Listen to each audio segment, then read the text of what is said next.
আসসালামু আলাইকুম।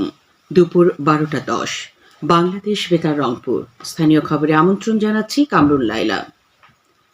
গণ অভ্যুত্থানের সম্মুখভাগের অকুতভয় যোদ্ধা শহীদ শরীফ ওসমান হাদির নামাজে জানাজা আজ বেলা ২টায় জাতীয় সংসদ ভবনের দক্ষিণ প্লাজায় অনুষ্ঠিত হবে। প্রধান উপদেষ্টা প্রেস উইং জানিয়েছে, শহীদ ওসমান হাদির নামাজে জানাজায় অংশগ্রহণে আগ্রহীদের কোনো প্রকার ব্যাগ বা ভারী বস্তু বহন না করার জন্য বিশেষভাবে অনুরোধ জানানো হয়েছে। একই সঙ্গে সংশ্লিষ্ট সকলের অবগতির জন্য জানানো হয়েছে, এ সময় সংসদ ভবন ও এর আশপাশের এলাকায় ড্রোন ওড়ানো সম্পূর্ণ নিষিদ্ধ থাকবে। এর আগে গতকাল সন্ধ্যায় ইনকিলাব মঞ্চের মুখপাত্র শরীফ ওসমান হাদির মরদেহ বিমান বাংলাদেশের একটি ফ্লাইটে সিঙ্গাপুর থেকে দেশে এসে পৌঁছে।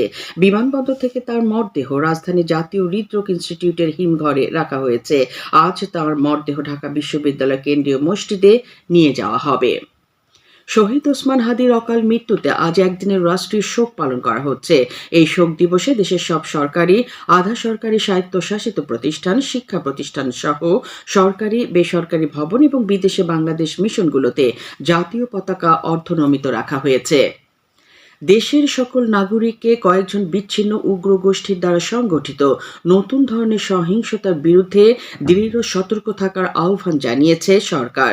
গতকাল অন্তর্বর্তী সরকারের পক্ষ থেকে দেয়া এক বিবৃতিতে এ আহ্বান জানানো হয়। বিবৃতিতে বলা হয়, সহিংসতা, ভীতি প্রদর্শন, অগ্নিসংযোগ ও জানমাল ধ্বংসের সকল কর্মকাণ্ডের বিরুদ্ধে সরকার দৃঢ় ও ধ্যার্তহীনভাবে নিন্দা প্রকাশ করে। ইতিহাসের এই সংকটময় সময়ে বাংলাদেশ একটি ঐতিহাসিক গণতান্ত্রিক রূপান্তরের মধ্য দিয়ে অগ্রসর হচ্ছে। যারা বিশৃঙ্খলাকে পুঁজি হিসেবে নেয় এবং শান্তির পথ উপেক্ষা করে, এমন অল্প কয়েকজনের কারণে এই অগ্রযাত্রা কোনোভাবেই ব্যাহত হতে পারে না এবং দেয়া হবে না।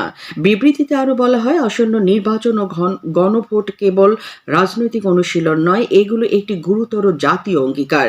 এই অঙ্গীকার অবিচ্ছেদ্যভাবে জড়িয়ে আছে সেই স্বপ্নের সঙ্গে যার জন্য শহীদ শরীফ ওসমান হাদি তাঁর জীবন উৎসর্গ করেছেন।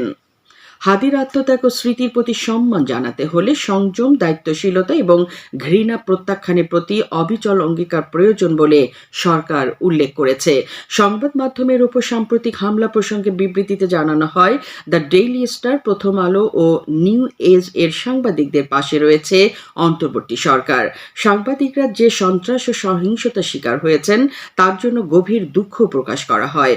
এই সহিংস অপরাধের সঙ্গে জড়িত কাউকেই ছাড় দেওয়া হবে না বলে বিবৃতিতে উল্লেখ করা হয়।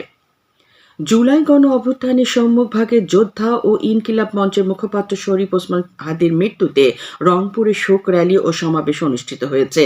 গতকাল জুমার নামাজের পর রংপুরের আপামর বিপ্লবী ছাত্র জনতার ব্যানারে নগরীর জুলাই স্মৃতিসৌধ চত্বর থেকে শোক র্যালিটি বের হয়ে বিভিন্ন সড়ক প্রদক্ষিণ করে।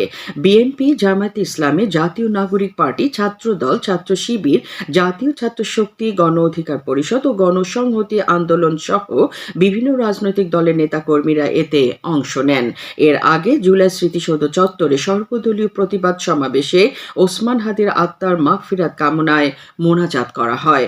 এছাড়া নগরীর টাউন হল চত্বরে ও বেগম রোকেয়া বিশ্ববিদ্যালয় ক্যাম্পাস মাঠে পৃথকভাবে গায়েবানা জানাজা অনুষ্ঠিত হয়েছে। এদিকে লালমনিরহাটে শরীফ ওসমান হাদির রুহের মাগফিরাতের জন্য গতকাল জুমার নামাজ শেষে জেলার সকল মসজিদে বিশেষ দোয়া অনুষ্ঠিত হয়েছে।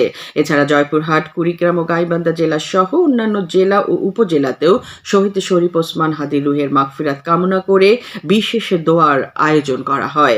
মিছিল ও দোয়া অনুষ্ঠানে বিএনপি, জামায়াতে ইসলামী, এনসিপি সহ বিভিন্ন রাজনৈতিক দলের নেতাকর্মীগণ অংশ নেন।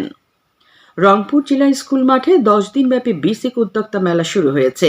উদ্যোক্তাদের তৈরি পণ্যের পরিচিতি, বিপণন, নতুন নতুন উদ্যোক্তা সৃষ্টিতে আগ্রহ বাড়ানো এবং আত্মকর্মসংস্থানের ক্ষেত্র বৃদ্ধিতে সহায়তার জন্য এ মেলার আয়োজন করা হয়েছে। মেলায় বিসিক প্রশিক্ষিত উদ্যোক্তা সহ বিভিন্ন উদ্যোক্তাদের 130টি স্টল রয়েছে। বিসিক উপমহাব্যবস্থাপক এহসানুল হক জানান, এসব স্টলে জিআই পণ্য, শতরঞ্জি সহ তৈরি পোশাক ও খাদ্য সামগ্রী প্রদর্শিত হচ্ছে। মেলা প্রতিদিন সকাল 10টায় শুরু হয়ে চলবে রাত 8টা পর্যন্ত। শেষ হবে আগামী 28শে ডিসেম্বর। ঘন কুয়াশাসহ হিমেল হাওয়ায় রংপুরে শীতের প্রকোপ বেড়ে গেছে। আজ সকাল থেকে এ অঞ্চলে এখনো সূর্যের মুখ দেখা যায়নি। স্থানীয় আবহাওয়া অফিস জানিয়েছে, আজ সকাল ৯টায় রংপুর বিভাগে সর্বনিম্ন তাপমাত্রা রেকর্ড করা হয়েছে ঠাকুরগাঁয়ে ১৩.৫ ডিগ্রি সেলসিয়াস, রংপুরে রেকর্ড করা হয়েছে ১৪.৫ ডিগ্রি সেলসিয়াস। এছাড়া একই সময়ে কুড়িগ্রামের রাজারহাটে ১৪ ডিগ্রি, লালমনিরহাট ও গাইবান্ধায় ১৪.৩ ডিগ্রি সেলসিয়াস তাপমাত্রা রেকর্ড করা হয়েছে। আগামী ২৪ ডিসেম্বর পর্যন্ত রংপুর বিভাগে হালকা থেকে মাঝারি ধরনের কুয়াশা থাকা এবং রাতের তাপমাত্রা সামান্য কমার পূর্বাভাস দিয়েছে আবহাওয়া অফিস। সবশেষে আবহাওয়া। আজ সন্ধ্যা ৬টা পর্যন্ত পূর্বাভাসে বলা হয়েছে, দেশের অভ্যন্তরীণ নদী বন্দরগুলোর জন্য কোনো সতর্কবাণী নেই এবং কোনো সংকেত দেখাতে হবে না। খবর শেষ হলো। আমাদের পরবর্তী স্থানীয় খবর প্রচারিত হবে বেলা ২টা ৫ মিনিটে।